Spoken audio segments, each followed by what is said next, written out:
This is the LOGAN F60 dust cover trimmer. It is an easy tool to use to make the back of your frame look very neat. This is how you prepare the dust cover trimmer for use. Remove the knurled knob, then take the blade cover off. Put a LOGAN 270 blade on. Now if you're left-handed, you would put it over here instead of here. But I'm right-handed, so I'll put it right here. Then replace the blade cover, put the knurled knob back on. Notice you've got two positions. You've got safe and blade.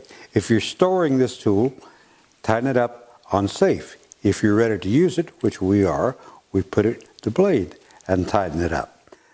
All right, for this demonstration, we have already applied the paper to the back of the frame.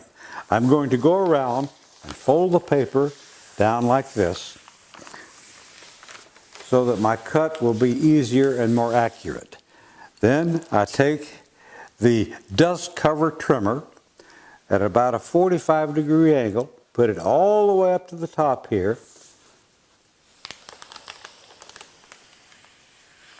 all the way down to the bottom. Turn the frame around, repeat the process.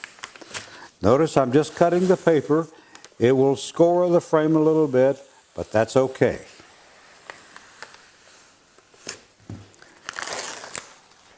Now that your paper is placed neatly on the back, you can install your hardware and your artwork is ready to hang.